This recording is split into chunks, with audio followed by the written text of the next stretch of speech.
I spent money on the Windows Phone in 2019. Do you guys remember when I said that I still really like Windows Phone? Here's the proof. Yo, what's good, y'all? It's Latrell, and you could call me crazy for getting a Windows Phone in 2019. I'll wait. Okay, that's enough waiting. But the reason I got a Windows Phone in 2019 is because I'm going to be doing a challenge with a Windows Phone for a week. So I got the Galaxy S10 5G and the Galaxy S10 Plus. So what I'm going to be doing is using this as my main. I still think that I'll use a phone on the side, maybe like a Google Pixel 3 XL or something. We'll see what ends up happening, but yeah, I got a Windows Phone. And this packaging actually looks like brand new unless they resealed it themselves. Because I chose like the used very good condition, not new, because I don't even think they had new. If they had new, then I would have just got that, but well, it didn't look like it. But just looking at the box, this looks very similar to what they got already right now. So this is my Surface Book 2 box here, so you can see the Microsoft Surface Book logo here and the Microsoft Lumia 950 XL logo in the corner. You can actually see the whole product up in the front, so that's like real similar. And they keep the actual product in the front, so they ain't really changed nothing. And I don't know what color I got because it's black on the front, but it's white on the back, so like what the F. Anyways, we got Microsoft Lumia 950 XL with a Microsoft logo. We got the actual Windows Phone. On the right side, we got some info. On the back, we got our Windows Phone. It's running Windows, obviously, Qualcomm Snapdragon. We got a QR code for some reason. And this Zeiss Optics logo. We got what's inside the box and just icons too, that's new. Phone, battery, USB cable, power adapter, and the user manual that I'm gonna just throw away anyway. And then we got the actual phone here, so it's running Windows 10 Mobile, and that's the colors that it comes in. So that might be my color, I'm not sure though. And on the left side, we got this like dope contrast here with this blue color, and it says Microsoft Lumia 950 XL. On the top, we don't got nothing, and this is just like a different box. You don't see boxes this wide, you don't see them like slide out, but that's like the Microsoft type thing to do. Anyways, you know the deal. Let's go ahead and get into this thing now. And I guess you just slide it out. That's a nice unboxing. Yeah, this had to have been repackaged or something, which I don't care about because like I said, I did expect it to be used, but well, I wasn't expecting it to be in this new box. Anyways, we got the phone right here, obviously in black. I was wanting it to be white, but it is what it is. We got the Microsoft logo here. We got that big camera here that's not dual or anything, but it is what it is. Like, it's not like a new phone or anything. We got a speaker on the back. Now that's something I don't like. When was the last time you saw a speaker on the back of a phone? I don't know what these are all about yet at the top. At the actual top of the phone, we got a headphone jack. That's as rare as Windows phones these days. I'm assuming this is the volume up, power, and volume down. And then we got a 2-stage camera button here. So you hold onto it to focus, and then you just press onto it to take a picture. Or you just press onto it to open the camera. On the bottom, we got a USB Type-C port. So yeah, we got a USB Type-C port on a phone this old. So that's real nice. That's called future-proofing. And on the left side, we don't got nothing. On the front, we got a Microsoft logo with an earpiece. We got a camera. We got this. I see literally 0 scratches, so this could be brand new. I'd have to look at the unboxings, but yeah, this actually could be brand new. And then we got a microphone at the bottom with those big chins. But again, this phone isn't like a 2019 or even a 2018 or even a 2017 phone. But yeah, what else do we got inside the box? And again, you slide it out, type of Microsoft thing to do. We got our American adapter here, thank God. And I don't know if it's fast charging or not, but maybe not. We got our USB-A to USB-C, and we got this. Ask me if I care. And yeah, so I didn't see a battery in there. I guess it's just in the phone already. And here's a bonus to this thing too. It actually wirelessly charges. Yeah, this phone is so future-proof that it had wireless charging out here. Now, I literally just did that just now, and I think this is a brand new phone, so I'm sad. But you can actually take this off. Like, you know how rare that is these days? But here's our wireless charger right here. Now, that is dope. But I'm gonna go ahead and press this middle button here because I'm assuming that's how you turn it on. I just felt a vibration and yep, there we go. So yeah, what do you think? Can I survive a week off of this thing? I mostly use Facebook, Instagram, and Messenger, which is already on Windows Phone. But then I use other things like YouTube all the time, Snapchat, the Chase app. So we're gonna have to see how the app support is out here. But I'm gonna go and set up this thing and I'll get back to y'all.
This is a Chucky Beat production.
Alright, cool. We got our Windows Phone going now. So we just swipe up and there we go. Man, I've never used a new Windows Phone like this before. The only Windows Phone that I have is like a Windows 8 phone. So let me grab that real quick. I'll actually show you. This right here is the only Windows Phone that I got. Let me turn this thing back on. Yeah, this is all I got. This crappy little Nokia Windows Phone. And this one got always on display. Future proofing. Let's go and turn this thing on, and apparently it has an iris sensor, so we can just go ahead and unlock our face or with our eyes. But the reason I brought my S10 Plus down here today because I want to go and try the wireless charging, so I'm gonna use the wireless power share. So let's go and test that. We're gonna go and throw it back on the S10 Plus, and do we get anything? Oh wait, there we go. So you can actually see it right there. It's actually charging, so that's pretty cool. If I swipe down, do we get anything? Yep, it just shows it's charging. So I'm feeling that. Let me take it off now.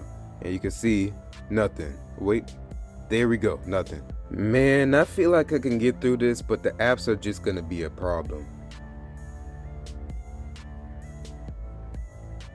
But yeah, man, like I'm actually excited, man. I can't even lie. And the bezels don't bother me, even though I have an S10 5G. Like I had like a Galaxy Note 5 for how long? But yeah, Windows Phone here, and yeah, we're gonna have to see how it goes. They didn't stop supporting it yet. That's gonna be at the end of this year. But yeah, y'all, that's pretty much it. So actually let you know when I start the challenge. The thing is, I don't want to start it now, because I still got stuff on the way, and if I just switch to the Windows Phone, they might not have an app for it. For example, I'm getting the Galaxy Fit. They don't got a Galaxy Fit watch app on here. But yeah, y'all, that was pretty much it with this little plastic body Windows Phone here. And it just has a cheap vibration motor. I thought I'd throw that out there. But yeah, peace out. Alright, y'all, so my bad for cutting into this video like this. I know I like never ever do this, but I need to tell y'all something real quick. So pretty much I was just using this Windows Phone for like a week or something like that. This is still the Lumia 950 XL, but man, I don't think I could do a Windows Phone for a week. I don't even know if I could do this for a day, because I've been using this Windows Phone that, man, it's slow. It got 3 gigs of RAM and a Snapdragon something, but I know that Snapdragon ain't good in 2019. This is a 2015 phone. You saw in the video when I was editing that I showed that was in 2015, and I guess it showed. But the Galaxy Note 5, where's that Galaxy Note 5 at? It's somewhere around here. I don't know where I put it in this house. But yeah, point is, that Galaxy Note 5 is like way faster than this. Obviously the apps are gonna be better because it's Android and it's not Windows Phone apps, because nobody cares about Windows Phone. Like, let's be honest.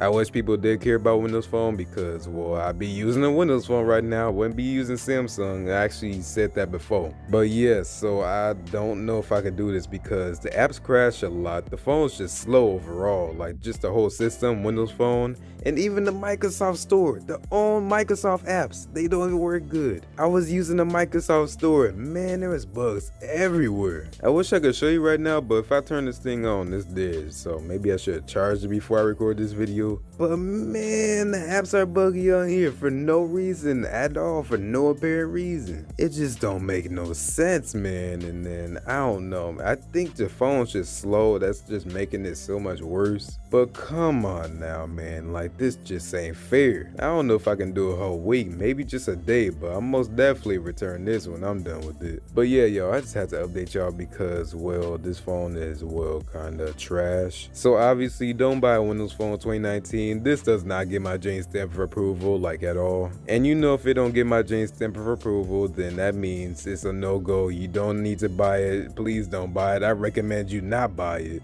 But yeah, not even for the experience, man. Like, if you could return it, you know what? Even if you can't return it, don't buy it. But yeah, y'all, that was pretty much it. So thanks for watching. I'll see y'all in the next one. Hopefully it can return after that, man. But peace out.